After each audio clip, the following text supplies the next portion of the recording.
I am a big believer that people are that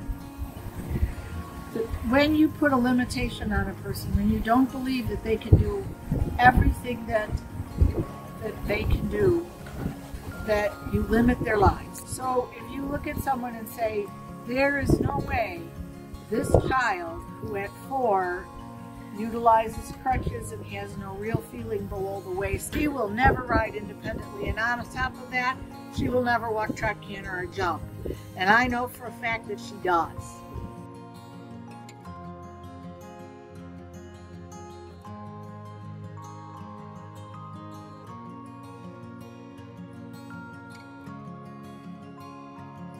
Walk On is a nonprofit organization, and we provide equine experiences to people with disabilities of a wide variety.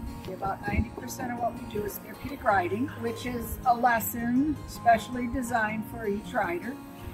We do therapeutic carriage driving, so if you can't ride the horse for reasons of maybe seizure disorder, or sensory-wise the horse is too much, or you exceed our weight limit, we work with carriage driving. And then we do equine facilitated learning. And then we do, the other thing we do is a meet and greet. We bring the horses out and they groom them.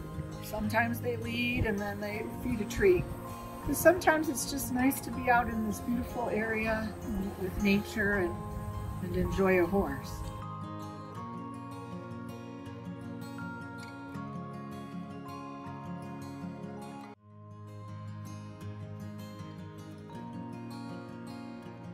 Therapeutic riding is effective for so many reasons. So first, as an occupational therapist, movement of the horse. When I put a rider on the horse and position their pelvis correctly, I can elicit almost the exact same motion as walking. If the horse is moving you in the same planes and rotations that you would move in walking, then they're moving forward. So your brain is getting all of those inputs, but your eyes are also seeing forward movement.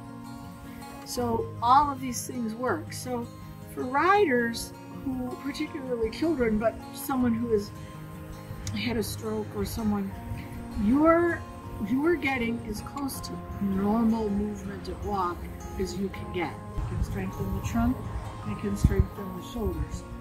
And all of that leads to really good trunk control, or better trunk control. So with trunk control, you get improved speech because you need to have your diaphragm strong enough to push air for you to be able to speak.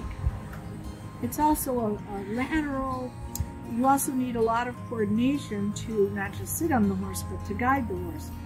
Just weaving through cones or making a circle is meaning that they're putting both sides of their bodies together and we're feeding input into the brain. For equine facilitated learning, and also for people with depression and anxiety, to get a connection and to get something working and to get things moving and to be successful is really empowering.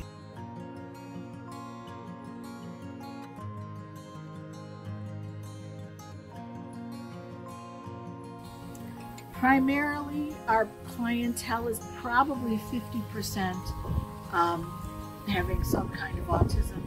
And then we work with adults with head injury, spinal cord injury, people who have had strokes. We work with children with cerebral palsy. We work with a lot of ADHD, attention deficit. In the last few years, we've been seeing a lot of anxiety and depression that have come to people who are suffering, who live with anxiety and depression.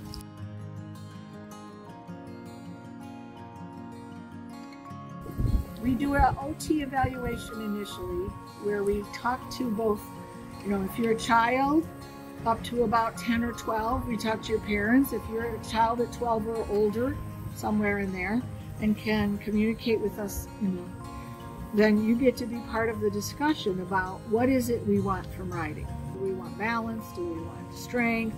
Do we want to ride independently? Do I want to learn to canter? And then we figure out a plan to try to get them. And those are the things we build on.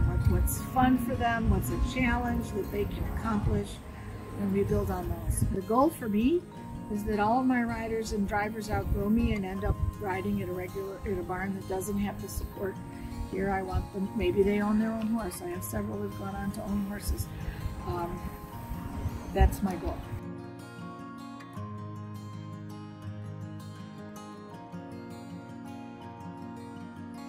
It's an amazing thing, and if it's as simple as someone has a good time today and laughs and has some fun, that's as great as someone who talks here for the first time, or someone who, you know, the doctor, like I said, the doctor said they never walk and they walk, or someone who rides a horse independently that you never thought they would.